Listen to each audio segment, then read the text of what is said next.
The Daily Dish. I'm Candice Cooper, and we're here to talk about all of your favorite offbeat pop culture bullshit. So let's jump in.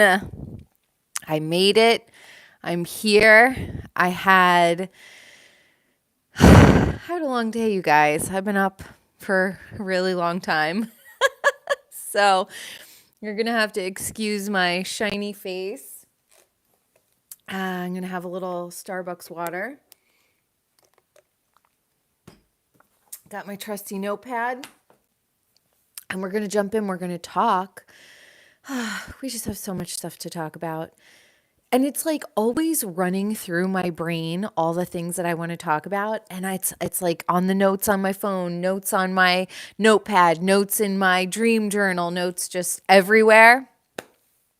But that's why we're here. We're here to meet and join and chat and have a good time. But wow, honestly, people are always like, oh my God, how do you stay so young? I'm oily. Okay. Just straight up. I'm an oily gal. And I've had to battle acne, adult onset acne. Okay. But it really is the best anti-ager ever. So if you're mad that I'm shiny, vent in the comments below. But I just got back from getting my oil changed. I have to say, shout out Honda. This is my third Honda that I've owned in my life. I've owned a Jeep Grand Cherokee, a Volkswagen Jetta, and 3 Hondas. Yeah. Hondas are like the best car ever. If you're not looking for a status symbol, which honestly, there was a guy on TikTok he was a realtor. And everyone who had the most money to spend for their houses usually drove a Honda. And then the ones who had like no money drove like a Range Rover. So Range Rovers are gorgeous and they are my dream truck for sure. But are you okay? I got home. I fed the cats and the dog. The dog got walked right before I left, so he's okay until I'm done. And then he just gave a big burp. So I wanted to make sure he was okay. But yeah, so shout out to Honda. No shade to the Land Rovers or the Range Rovers, but they're just not good cars. They're aesthetically beautiful, but they're just not good cars. So when I am a very wealthy woman, I will still probably drive a Honda or a Lexus. Not even going to lie. Right? I'm at the age where I don't care about influencing anything, okay? I don't care. I don't care. I do my own nails. I do my own hair, not my own haircuts, but my own color, which I'm getting a haircut next week. And I clearly, I look crazy right now, but it's hair wash day and I didn't want to wash my hair before I worked out and got my oil changed and all that stuff. So I'm going to wash it tonight before I go to bed. But yeah, I am just completely in my de-influencing era. I just don't care. I just don't care. Thinking about all the money I've spent over my lifetime, my adult lifetime, on clothes, on cars, on purses, on whatever. Just stupid shit. And I'm like, Candice, you could be in such a different place. Honestly, that's okay. I have to just be easy with myself because that's how we learn. We push past our boundaries, say, oop, that's enough. And then we know for next time that is a boundary with myself and I'm not gonna feed into it. Mel Robbins, I'm a big fan of hers. I just started listening to Joe Dispenza. His meditations are hilarious. We'll get back to that. Mel Robbins was saying the 19th day is the day that you usually want to quit something. So, you stop drinking. It's the 19th day where you're like, you know what? Screw it. It's been 2 weeks, whatever. I'm just going to have a drink, or smoking cigarettes, or smoking pot, or shopping. It's that 19th day where you're feeling good and you get like snatched back in. So I'm going to this 2024, since it's such a big year for me, my 40th birthday, which I just had last week. I'm officially a 40-year-old woman. What the fuck? My 40th year is a serious year for me. Obviously they pushed back the retirement age. My grandmother's 88 and she doesn't have to work, but she's still a hairstylist because she enjoys what she does. So thankfully, I do something where I very much enjoy my career, and I could be doing it hopefully forever and ever and ever. As long as I keep my body healthy and balanced, I will have a long, wonderful, beautiful career. But when it comes to finances, when it comes to paying off my car, when it comes to owning a home, even though I've already owned a condo and a home and sold them, foolishly thinking, oh, I will very easily be able to buy a condo or a home again, cut to 20 years later, and I'm building from the ground up. But that's what I'm focusing on this year. We have, I believe it's Dave Ramsey. If you're trying to get like financial literacy at a layman's level, Susie Orman, Dave Ramsey.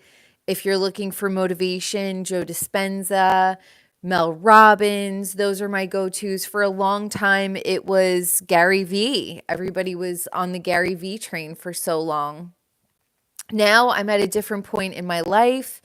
I am hunkering down into my business, and hey, Bubby, you want to come say hi? You want to come say hi? You want to come say hi? But I'm hunkering down in my business. I'm building my business out. I am strategizing. It's been really awesome. Another great podcast reference that you could listen to is the Skinny Confidential, the Him and Her podcast. I recently listened to one of their episodes, and it was the husband and wife team who I believe co-own Symbiotica. And they were talking about, their margins and all this stuff. And it reminds me of when I owned Lunar Box. And my Lunar Box was a monthly subscription box that was a natural beauty item, an esoteric item, and a bath bomb. Every month I would send them out, full size products. And my margins were terrible because I didn't want to be like an Ipsy with a trial size. I wanted it to be a full size product for whoever was ordering Lunar Box. And when I was listening to this episode of the Skinny Confidential, and they were talking about margins, and they were talking about ethics and business ethics and all of that stuff, it really was like, whoa.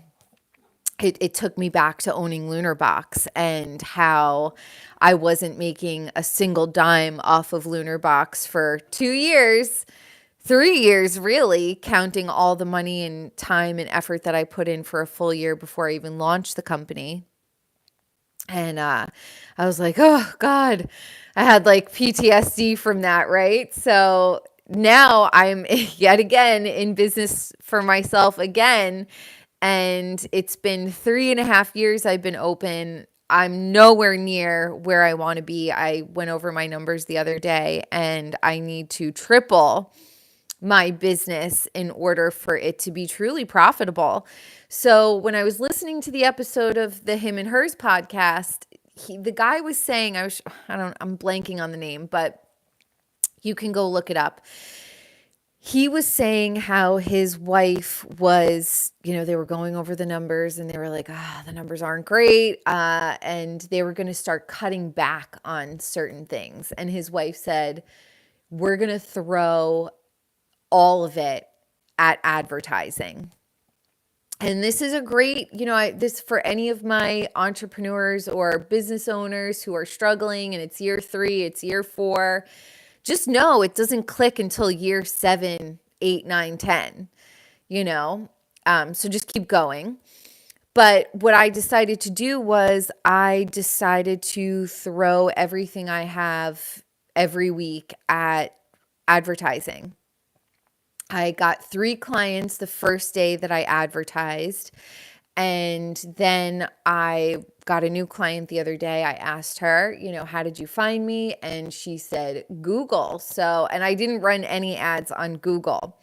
Now, I have a theory that anytime you just put yourself in motion, it might not come from the area that you invested in, but it might come from another area. So even though I invested all of this money on the Meta platforms, she came to me from, and I did get 3 clients from the Meta.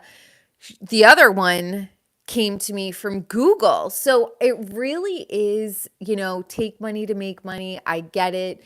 We're all constantly investing in our businesses if we're entrepreneurs. So, it sparks the energy flowing. Even if it isn't from that one place, it will flow from another place. So that's my business intro. And yeah, just be comfortable with living frugally for many, many years. Look, this is the journey of life, okay? I made this viral TikTok about how if you think that you're living in the wrong place, here are the signs to look for, yada, yada. And everyone's like, oh, how did you figure out where to live? Or through 20 years of living in the wrong places, thinking I got it right and being like, oh, got it wrong. Or world circumstances changing. Honestly, if 2020 had never happened, I would have never left Montclair, New Jersey, because my family was right there. The ocean was right there. New York City was right there. Everything, my whole entire life was in New York, New Jersey, Brooklyn. And had 2020 never happened, I would have never had any impetus to pivot and end up where I am now. So everyone in my comments and my TikTok is like, well, how do you know? How do you know? Astrocartography. Listen, I am 40. I started moving around when I was 21. I moved. First thing I did was move to LA. Hated LA. 8 months later, moved back to my grandmother's house. Had a really bad falling out with my grandmother. Took an apartment in Jersey City. That didn't work out. I moved in with a boyfriend on 10th and A in Manhattan. That didn't work out. I moved to fucking Bushwick. Was there for about a year. Then me and the ex-boyfriend got back together. I moved to LA with him from Brooklyn. Didn't work out. Moved back to fucking Brooklyn. So look, it's not, you don't want to race to the finish line. And even where I am now, I know that this is just a stepping stone for the rest of my future. But I needed to be here for 3.5 years in order to then be able to launch to the next cycle of my life. But don't rush it, And people are like, well, how did you figure out where to move? It is so crazy. I like to nap in the middle of the day if I'm home. New Jersey is only good in the middle of the day. It's ugly in the morning. It's ugly at night. It's perfect in the middle of the day. Right when I was either working or napping if I was home. That didn't work for me. I don't like the winter. That wasn't going to work for me. I don't want to live in a blue state. That wasn't going to work for me.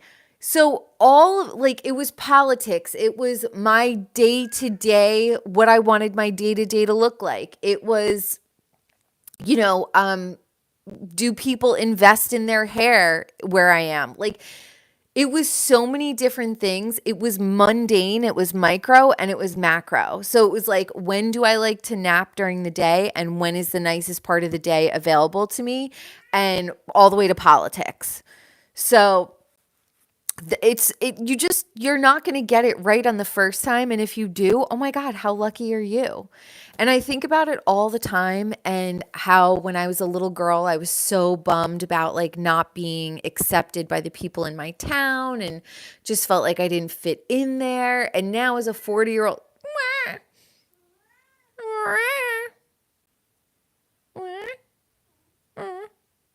now as a 40-year-old woman, I realize what an absolute blessing it was for my peers not to accept me. And also, I never really have birthday parties. And I think that that's probably why I stay so young, because no one has ever really sang happy birthday to me, maybe 3 times in my life. So all of these things that we think are, bad or sad or hindrances or whatever, look, just live long enough and you'll realize that they are a blessing in disguise. If the people in my town that I grew up in New Jersey loved me and accepted me and wanted me around, I would have never left New Milford, New Jersey. But they fucking hated me. And they were like, you're too big of a personality. You're too opinionated. You're just too much of a personality. Women in New Jersey, they like they like their women to be subservient. It's true, they do. Whatever, fight me, okay? So what a blessing in disguise it was that, 1, I don't ever really have a birthday party, and 2, my hometown rejected me, because now I get to live in fucking paradise and they're all in New Jersey in the cold. Have fun scraping your windshield, okay? Now let's talk about pop culture. How annoying is Anne Marie? How annoying is Anne Marie? She crashed and burned quicker than Leah McSweeney did. She came in, and I fast forward through every one of her scenes because she's so annoying. I don't care about her house. I don't care about her family. I don't care about her husband. I don't care. I don't want to see her on the show. I don't know why Bravo is adding people to the show, just like Diana Jenkins. Couldn't stand her either. She was horrible. Why does it have to be a big cast? Why can't it just be the core 6 that we love? Because Anne Marie's horrible. So not only is she horrible, but she's also lying about her profession. Girl, just get it fucking straight. Are you a nurse, anesthetist? Are you an anesthesiologist? Are you a registered nurse? Like, girl, what are you? Because you maybe write it down in the middle on your palm, so that way if anybody asks you, you know what to say. She's so annoying, though. I want her to leave. I'm not ready for Beverly Hills to be over. I am ready for Kyle to tell us that she's a lesbian. She was just on Jeff Lewis Live. And I was listening to Jeff Lewis Has Issues. I haven't finished the episode yet. She's trying to say, and look, we all get it. The paparazzi, they're going to include people in the picture that they want to. They're going to exclude people from the pictures. They're going to cut them out. They're going to get you and Morgan walking close together. We get it. But Kyle, we've seen you be friends with Teddy. We've seen you be friends with lots of women. Dorit. Never, I did have a little suspicion about you and Teddy, but nothing on the level of you and Morgan. Holy cow. So she's on this episode of Jeff Lewis Live. She is denying that there's anything between her and Morgan. Only time will tell. That video, Morgan's video, when her and Kyle are doing that scene, they're feeding each other fruit, cantaloupe. They're like the ease in which she is so close to Morgan. I have never seen her that comfortable romantically with Mo. even though she had 3 children with Mo. There's something about the feeding each other the watermelon. And then when Morgan was at Lorraine's honor of life, and Kyle was like, here, take the cantaloupe. And she was like, oh, yeah, I always think about. And then I was like, oh, what, Morgan? What do you think about? Look, if they're dipping a little, if Kyle's dipping in the lesbianic pond, whatever, girl, enjoy. You're like 55 years old. Fucking live your life. You look amazing. Whatever you're doing, we should all be doing it too, because you are doing it right. You got the money, you got the kids, you got the family, you got the houses, you got the friends, you got the body. You look great. So whatever Kyle is doing, bow down. We love you, Kyle. Now, this is a little bit triggering for me, honestly, but the fact that they are trying to get Scott Peterson out of jail. So that was when I was like 18 years old. I think I was like 18 when she disappeared. Shh, no fighting. And she kind of like looked like her and I could be sisters. So when I was 18, I was dating a 28-year-old guy. What a fucking weirdo he was. That's a whole other story in and of itself, but he was being an opportunist. And when that whole murder happened and Lacey was just loving her man, loving her husband, wanting to have her little baby boy, had a good family, was a spicy, beautiful woman, and Scott snuffed her out. He did. I don't care. I don't care. OJ is guilty, and so is Scott Peterson. Okay? And poor Amber Fry. That poor woman. But the fact that they're trying to get him out of jail, I'm sorry, 20 years isn't long enough. You murdered your wife and your son so you could go and have an affair. And we've heard all the theories. Oh, the people next door were getting robbed and she probably went over and said something and whatever. I don't believe that. And I mean, we could go on and on and on about this, but let me know in the comments below. What do you think? He's guilty. He's guilty. I was an adult when this happened, and I don't know what, like, it just made me terrified to ever have a baby with a man. I also saw this woman in the park one time in Prospect Park. She was beautiful. She was pregnant, like 9 months pregnant.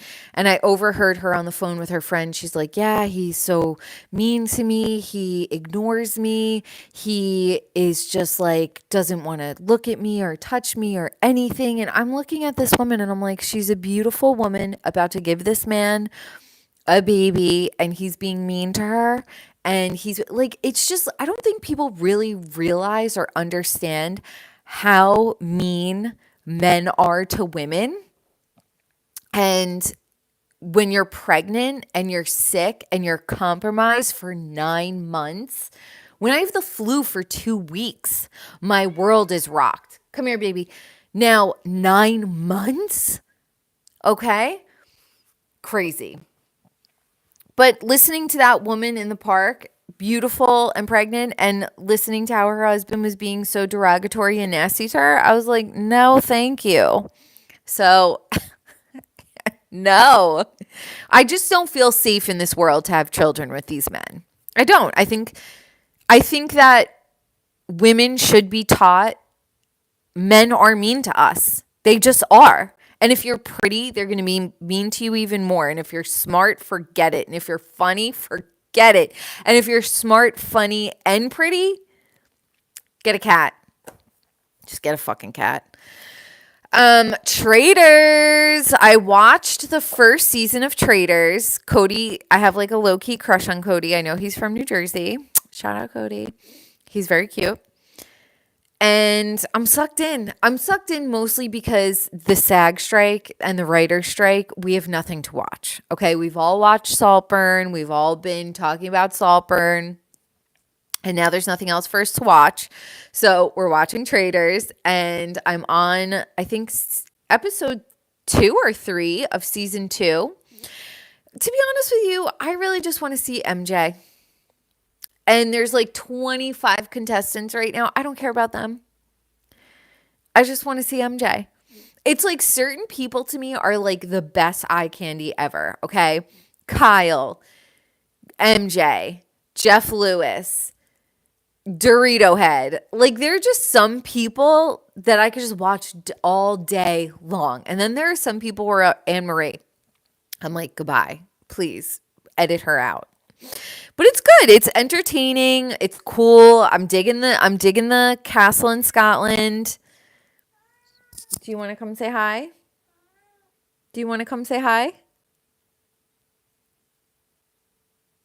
Yes? Now they're going to fight. They just had dinner. Because after dinner, she immediately needs to be let out for her nighttime fresh air. In the morning and at night. I swear to God, I found her in the fucking parking lot. She's missing a paw. She was born without a paw. It's a birth defect. She didn't have like an accident or anything. But this bougie ass bitch is so fucking demanding. And I just want to like let her know, bitch, I found you in the parking lot. So just chill the fuck out. Okay? Today, she smacked me in the face so hard. When I first brought her in, she didn't realize like I would kiss her face and then she would like bite me. Now she's much gentler with her bites. Oh crap. I'm running low on all batteries, but she's much more gentle with her bites now when she kisses me back. This morning, she was like up at 5:00 a.m., ready for her breakfast, demanding I also get up. And she smacked me so hard in the face because I was like, I put her in my arms and I was like, shh, shh, shh, shh, shh, shh, shh. And she was like, boom, like so hard in my face. I was like, oh my God. Thankfully, she didn't use her claws, but she should be on Traders, okay? Sending her right to fucking Scotland. Kudos to you. Bye-bye. So, okay. We love Traders. We're loving Traders. There's nothing else on to watch. Vanderpump Rules. We have a spin-off. Yeah. Did you know that? You want to say hi? We have a spin-off of Vanderpump Rules. This is what I need. Yes. Give us Kristen Doty. Give us Stassi. That is what we want. We do not want Anne Marie. We want Stassi. We want Kristen. We want Kyle. We want Dorito Head. We want Garcelle. Anyway, I'm really excited about that. Because there's nothing to watch on, I went back and I'm watching season 1 of Vanderpump. And it's so funny to see them then and to see what they ended up doing. Who knew that Katie Maloney wanted to be a record producer? She wanted to own a record company? Is that why her handle is Music Kills Kate? I know. I didn't remember that. So Katie Maloney, she wanted to be a record producer apparently, and Stassi was talking about going back to grad school so her dad would continue to pay her rent. She was 23. Jax was 33. He's like 45 now. How insane is that to think that Jax was in his 30s? And the girls were like 24, 23, 22. And now they have children. They have houses. It is crazy. And that is why we need the spinoff, okay? We just call it Vanderpump Rules. Like, I just want it to continue, okay? Just grow. I would, however, love to see Katie change her Instagram handle. Like, are you a musician? Are you a beautician? Are you a sandwichician? Like, what are you? They probably aren't going to be opening something about her either. Crazy. Did you hear that Craig Conover was going to be investing in a bar in Charleston? He's never leaving. Paige just needs to come to the conclusion that she has to become a Southern Belle and move. But it's just crazy. It's crazy. I highly suggest that you go back and watch season 1 of Vanderpump, and then you're able to cut to now and see where they all ended up. The fact that Jax is a father cracks me up. It cracks me up. All right, you guys. I love you all. Thank you so much for tuning in to another episode of The Daily Dish. I'm Candice Cooper. We talk about all your favorite offbeat pop culture topics. I kick the camera. My cat doesn't shut up. And I will see you tomorrow. So I love you guys. Like, comment, share, subscribe. And we will chat mañana.